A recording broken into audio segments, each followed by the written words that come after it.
Hello everyone, and yes, we've made it to the final episode of the Dry F1 2019 setup series, meaning there could be a wet one in the future, we will see.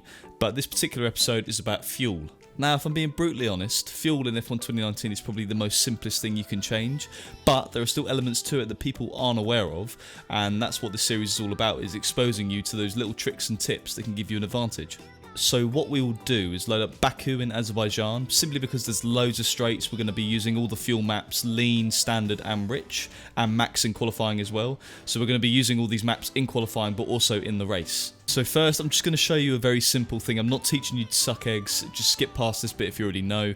Make sure you put the right amount of fuel in the car for qualifying. Obviously the minimum amount is what you're aiming for. We're going to try 5 kilos and we'll see how that is. So as you can see, as we cross the finish line, we only have 0.4 of a lap left, which is not enough fuel to get us round back to the pit lane. A very simple issue. All you got to do is put an extra kilo of fuel in, another 0.4 of a lap, and you'll be fine. It won't make any difference to your lap time, really. I know theoretically it should because it's more weight, but in the grand scheme of things it's going to make no difference. Now moving into the race, even in part thermic conditions, you can still adjust the amount of fuel you're going to use for that race. So at the moment, for a 50% race at Baku, I've got 59.2 kg, 29 laps. That is the standard, but I've done a run and I've realised with the maps I use throughout each lap and the rhythm I get into, I can reduce this by 0.4 of a kilo, which, you know, it will make a difference. And that rhythm I'm talking about is using it in tandem with the ERS throughout the lap and doing that every single lap of the race. So obviously in the main straight you're in rich, down to standard for each turn, turns 1 and 2, back up to rich for the straights. Obviously ERS is a completely separate thing,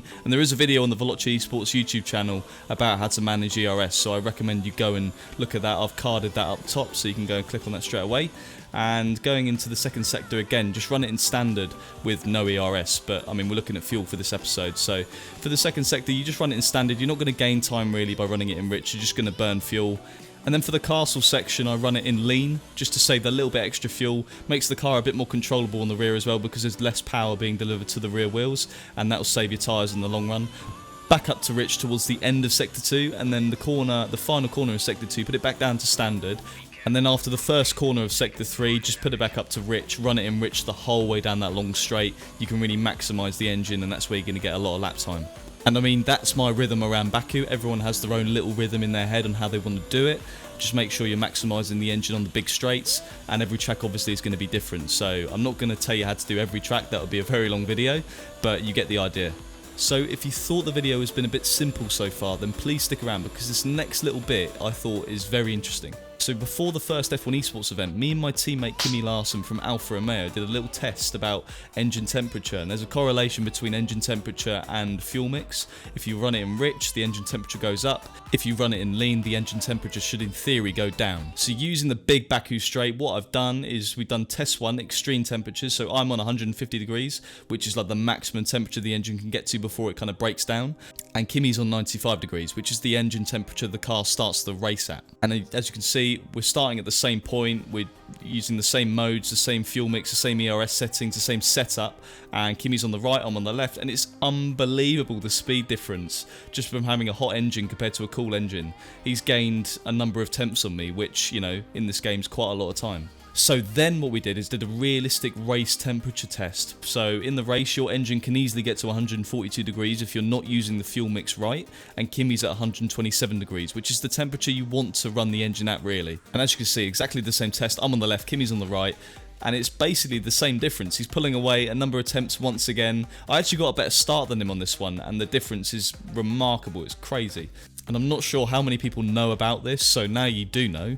You can kind of use the fuel mix in the right way in the race to avoid losing engine power. But of course, I will show you how we do this. So first of all, it's got to be said, if you're on pole and you're leading the race, this won't be much of an issue. You can do what I showed you in my race lap. You can do your own kind of rhythm. The engine won't really overheat. It's got clean air in front of it. Just keep an eye on the engine temperature gauge on the MFD, but you should be fine. And what I would say is the maximum temperature you want to get to before starting to reduce the fuel mix to cool the engine down is 135 degrees. So what I've done is just put the AI on the track. I'm well in the middle of the pack and there's dirty air coming at me from every direction. So I've just stuck it in rich for the entirety of the 2 laps, and the engine temperature goes from 120 degrees basically from the start of the race all the way to 145 or even above that. So it goes up very quickly if you run it in rich the whole way around the track and you're in dirty air. Dirty air makes such a difference in this game, not only in the cornering but on the straights as well in terms of engine temperature. And what you can see at the end of lap 2 is because our engine is so hot, it's given us no chance to pass Perez by the end of the straight. So at the beginning of lap 3 I started to do it properly, so in the corners I was putting it down to lean or standard, and on the big straights I was going up to rich for a short amount of time. And quickly, within half a lap, our engine temperature came back down to about 112 degrees, which is a really good temperature. I'd say the cooler the better. And on the main straight we're back up to 125 degrees. We're in rich DRS, obviously the stat, but we're already a lot closer, and we just have the ability to drive past 2 cars straight away. So engine temperature makes a massive difference to straight line speed, which can have a massive difference to your race. But yes, being in a pack or being in a group of cars is completely different to being out front in terms of the way you use your fuel. So as long as you're monitoring that engine temperature and keeping it below 135 degrees, you should in theory be fine. And that is the end of the fuel episode and the end of the series. So first of all, I'd like to say thank you to everyone who's watched or interacted with any of these videos. I thought it's been a very good series to make. I've learned a bit throughout it as well, which is always good. I hope a lot of people have learned a lot. I hope you enjoyed the setups. I hope you'll use them in the league races in the future. And who knows, maybe we could do this for F1 2020 when it comes out as well. And I have had quite a few messages and comments saying, can you do a wet setup series in F1 2019? I'm looking into it. Let's just wait and see. And of course, if you've enjoyed the video that much, give it a like. And if you've enjoyed it that much, then subscribe to the channel. That would be very much appreciated. But until the next video, it's goodbye from me, and I'll see you soon.